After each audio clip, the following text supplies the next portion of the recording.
యాదాద్రి భువనగిరి జిల్లాలో పుణ్యక్షేత్రమైన యాదగిరిగుట్ట శ్రీ లక్ష్మీ నరసింహస్వామి దేవాలయంలో ఘనంగా వైకుంఠ ఏకాదశి వేడుకలు జరిగాయి. కార్యక్రమంలో ప్రభుత్వం విప్ ఆలేరు శాసనసభ్యులు బీర్లాయలయ్య, యాదాద్రి భువనగిరి జిల్లా కలెక్టర్ హనుమంతరావు పాల్గొని స్వామివారిని దర్శించుకొని పూజలు జరిపారు. అట్లాగా అంతటి శక్తి మనకి స్వామి అనుగ్రహించాలి.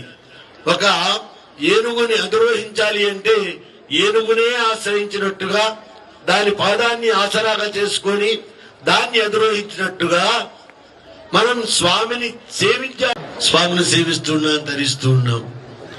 అటువంటి విభవలోకాన్ని కూడా విడనాడి స్వామి అంతర్యామిగా ఆవిర్భావం చెందాడు. అణువులో అణువై, పరమాణువులో పరమాణువై స్వామి అంతటా వ్యాప్తి చెంది ఉంటే ఎక్కడ ఉన్నావయ్యా హరి అని హిరణ్యకశిపుడు ప్రశ్నిస్తే ప్రహ్లాదుడు విరాలించినటువంటి ఆ వరాలకు భేదం లేకుండా అభేదమయుడై స్తంభోద్భవుడై స్వామివారు ఆవిర్భావం చెందారు. ఒక్క స్తంభంలోంచే వచ్చినటువంటి స్వామిని ఒక ప్రహ్లాదుడు దర్శించాడు, తరించాడు. ఇలాగా ఎన్ని అణువులు ఉన్నాయి, ఎన్ని పరమాణువులు ఉన్నాయి. ఎక్కడైనా